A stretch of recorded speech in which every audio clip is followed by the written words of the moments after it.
Je vais remplir une île avec vos commentaires. Grâce à vous, on a déjà de quoi être fier. Les montagnes Shibax, une taverne au bord de la mer, une forêt mystique ou encore un lac, et même une prison sur un îlot assez sinistre. Premier com, Virgile. Tout simplement un village. C'est vrai qu'à part la prison et le chalet de Romain, aucune zone habitable. Donc je valide. Une entrée dotée de 2 piliers en pierre. Virgile, il a le budget pour faire son village. Les premiers chemins de terre, et il y a la place pour construire la base des maisons. On voit toutes les étapes de construction là. C'est pas trop mal. Ça reste un petit village. J'ajoute des détails, des poutres, des tuiles. Virgile a mené lui-même la construction de cette bourgade, je pense qu'il fera un très beau chef de village. J'ajoute la dose d'ombre, et ce village-là, il comporte une auberge, un atelier de bûcheron, des puits, une maison, un clocher et de quoi loger quelques familles. Grâce à toi, la population passe à 32 habitants sur toute l'île. En plus, on est bien placé, à côté des montagnes, du fleuve, donc très bonne situation de ce village. Le profil de Virgile maintenant, donc c'est un homme assez robuste, mâchoire dessinée, il a un rôle majeur dans le village, c'est un véritable bâtisseur, qui est droit dans ses bottes, on peut lui faire confiance et en plus il a une sacrée pelle sur le dos. Moi je l'aime bien ce Virgile, merci à lui et je vais dessiner vos profils de toute façon, donc tout le monde va y passer. Oh, tu peux faire une forêt hantée ? Vas-y. À la sortie nord du village, plein d'arbres crochus, sans feuilles, pour leur donner cet aspect de mort un peu. On l'a dit hanté surtout pour son apparence un peu glaçante, mais en vrai il ne s'est jamais rien passé d'étrange dans cette forêt, donc allez-y sans crainte. Par contre, Bobby, qui a demandé cette forêt, est un personnage assez mystérieux, il vit au village lui aussi, et Virgile se méfie particulièrement de lui. Bobby a un look un peu vampirique avec son teint pâle et sa petite canine de sortie. Moi perso, quand je le vois, il m'inspire pas confiance non plus. Mais jusqu'ici, rien de spécial à dire sur cet individu qui aime se promener dans cette forêt. Et Johan demande une maison hantée. Ah là par contre, c'est plus concret. À la sortie nord-ouest de la forêt, une bâtisse en bois craquante culmine les environs. Comme d'habitude, je fais sa structure avant de la repasser en noir. Je me suis dit que le manoir aurait sa place proche de la forêt hantée. Ça donne un peu plus de mystère dans ce coin-là. Ce qui est bien, c'est que ça augmente la population de 13 personnes. Il y a pas mal de chambres habitées dans cette maison. T'en profiles maintenant, un personnage très spirituel, d'âge mûr, qui agite souvent les ragots du village d'ailleurs. Avec ses prophéties peu rassurantes, c'est un homme qui passe son temps seul dans sa tour. Certains le pensent sorcier, car dans la nuit, le manoir de Johan dégagerait des lumières extravagante. Tout proche de la forêt de Bobby qui adore passer par là en plus. Aiko demande une statue en forme de grain de riz pour rappeler les origines de l'île. J'aime beaucoup l'idée, on lui prépare son socle solide en pierre. Comme ça on peut poser la forme d'un grain de riz géant là-dessus, pile poil. Ce genre de clin d'œil apporte de l'histoire à cette île, n'hésitez pas. Concernant Aiko, c'est une femme d'âge moyen, gérante de l'auberge du village de Virgile. Elle est coiffée d'une queue de cheval et a un fort caractère.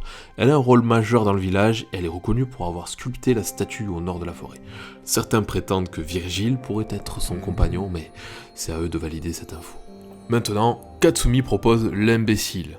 Une île nommée Imbécile, j'adore. Voilà, c'est baptisé. Katsumi est une vagabonde aux cheveux ondulés qui séjourne dans une chambre du manoir. Elle serait particulièrement moqueuse et aurait des parfums capables de charmer les êtres les plus rocheux. Katsumi a visité beaucoup d'îles avec son bateau et renomme les îlots qu'elle convoite en plus. Elle est pirate depuis toute petite, redoutable et souvent crainte. Il se peut qu'elle renomme d'autres îlots dans les contrées. Lonely propose l'illégal. Encore un îlot exploré par un pirate. Lonely, c'est un vieux de la vieille, un pirate spécialisé dans l'art du sabotage. Il est pas méchant dans le fond, mais il ne pense qu'à amasser les gains sur le dos des autres. Il parle peu, mais fort. On ne risque pas de le croiser car il est actuellement dans la prison de Gore Constant pour une durée indéterminée, après avoir tenté de piller le navire Lennox sans succès. Ce n'est pas son premier raté. Da propose une morue géante. C'est cool que vous proposiez des créatures dans l'écosystème qui a pas mal besoin de vie. Cette morue est colossale. Elle est connue pour avoir fait chavirer un bateau de pêche qui justement s'attaquait à des bancs de morues. Autrement, elle n'est pas dangereuse, mais elle est toujours impressionnante à voir lorsqu'elle sort ses nageoires hors de l'eau. Et voici Da, la morue géante. Le portrait de Da maintenant, c'est une fille touchante qui a une particularité physique. Des moustaches de poisson vers les commissures des lèvres. En fait, elle est née comme ça, mais malheureusement, elle subit pas mal de jugements à cause de ses petites moustaches et se sent parfois seule. Elle entretient un lien très spécial avec la morue géante qui lui rend visite dans le fleuve proche du village. Lova, un temple sous-marin. L'île sur laquelle était le temple a coulé. Attends, on peut faire un truc sympa là. L'idée c'est de créer son spectre sous l'eau, avec des ombres, pour donner l'impression qu'il a coulé depuis super longtemps.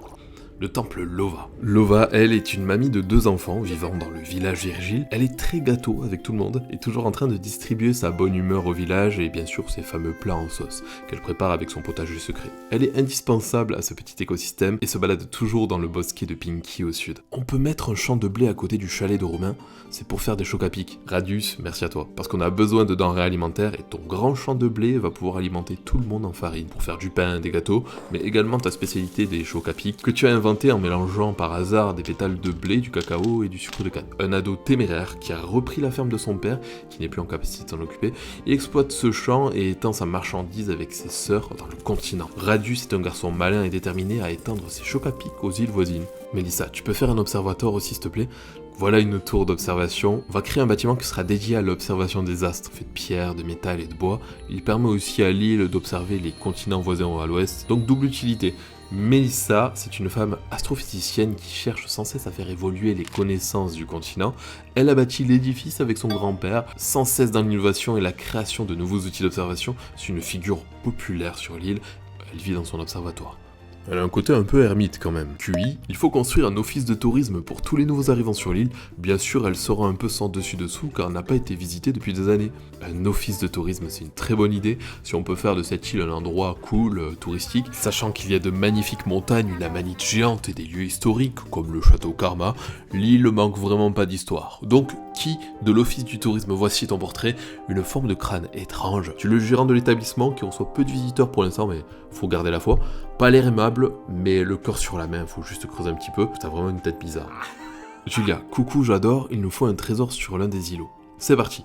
Entouré d'arbres, on posera un socle sur lequel culminera un joyau précieux. C'est un îlot très inaccessible à cause des courants et des rochers tranchants, donc un îlot qui n'inspire pas confiance aux voyageurs. D'ailleurs, Julia, tu es la seule à y être allée pour y déposer justement ce joyau protecteur des îles. Ton rôle est de le garder dans ces lieux sacrés, aux yeux du jour et de la nuit. Le portrait de Julia est énigmatique. Elle vit sur cet îlot, elle y consacre sa vie à la protection spirituelle du monde, coiffée d'une grande fleur des îles à l'arrière des cheveux. Julia est une dame emplie de sagesse et de secrets, et Mélissa, l'astrophysicienne, se doute de son existence. Peut-être qu'il y aura des rencontres dans notre continent. Magali, alors j'avais proposé que vous donniez un nom à l'île, et tu as parlé de l'île Ustration, que j'aime beaucoup. C'est malin, donc la voilà. Ton profil. Magali, toi tu es une jeune femme qui vit en coloc dans la taverne de Louis dans le sud. Petits yeux clos, je laisse l'espace de notre œil avec 2 sourcils en arc.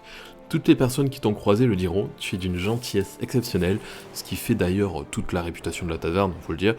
Une petite coupe au bol qui suit la forme du crâne, toujours quand on fait des chevelures, la base haute du corps, et je commence mes ombres, que je concentre sur le côté droit d'ailleurs. Procéder comme ça à chaque fois sur mes portraits. Ça permet d'avoir une constance. Je finis avec la lumière sur le côté opposé aux ombres. Magali, bienvenue sur l'illustration. Grâce à vos commentaires, on a pas mal de nouvelles infrastructures. Le tourisme va pouvoir démarrer. La distribution de blé et choc à pic aussi. On a des créatures avec des lieux légendaires et surtout une zone habitable qui ne fait que grandir. Je parle du village et du manoir. Franchement, je trouve que notre aventure, elle est super intéressante et prenante. Je crois que ça fait longtemps que j'avais pas pris autant de plaisir à faire des vidéos YouTube. On va pouvoir créer des liens, des histoires. Donc commentez pour l'épisode 3, mettez un like si vous avez aimé, partagez à des amis. PS, je serai en dédicace à la Paris Manga le 16 et le 17 mars, on pourra se voir. Dernière fois les profils avant de finir sur notre île qui nous appartient maintenant.